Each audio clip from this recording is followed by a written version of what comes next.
સુરતના લિંબાયતમાં bogus doctor ઝડપાયા. સુરતના લિંબાયતમાં બોગસ તબીબ ઝડપાયા. ડોક્ટરનું નકલી સર્ટિફિકેટ મેળવી ડોક્ટર તરીકે ઓળખ આપી પેશન્ટની સારવાર કરતા હતા. અલગ અલગ જગ્યાએ રેડ પાડવામાં આવી હતી. 3 ડુપ્લિકેટ ડોક્ટરોને ઝડપી પાડવામાં આવ્યા. દવા તથા મેડિકલના સરસામાન મળી કુલ કિંમત ₹1,12,744નો મુદ્દામાલ કબજે કરાયો. Bureau report Sunil Ganjawala. લિંબાયત પોલીસને ઇન્ફોર્મેશન મળી હતી કે લિંબાયત પોલીસ સ્ટેશન વિસ્તારમાં 3 લોકો કોઈપણ જાતની ઓથોરિટી ન હોવા છતાં ડૉક્ટર તરીકે પ્રેક્ટિસ કરે છે. પોલીસે આરોગ્ય વિભાગની ટીમને સાથે રાખી અને રેડ કરી હતી કે જેમાં 3 ડૉક્ટરો પકડાયા હતા.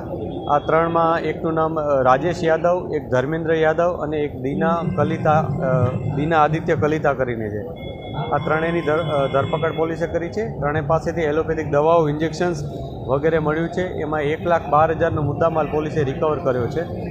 આ લોકો પાસે કોઈપણ જાતની ડિગ્રી ન હતી. એક જે લેડી વ્યક્તિ છે એમાં એણે પોતે પણ નર્સિંગનો કોર્સ કર્યા હોવાનું જણાવ્યું છે અમને. એ પણ અમે તપાસ કરી રહ્યા છીએ કેટલો સમય એણે નર્સિંગ તરીકે પ્રેક્ટિસ કરી છે. આ ઉપરાંત એણે નર્સિંગ તરીકે પ્રેક્ટિસ કર્યા બાદ આ પ્રકારનું એને ઓથોરિટી છે કે નહીં એ પણ અમે તપાસી રહ્યા છીએ. જે પણ લોકો વિરુદ્ધ વધારે અમને ઇન્ફોર્મેશન મળશે એના વિરુદ્ધ અમે કાયદેસરની કાર્યવાહી કરીશું.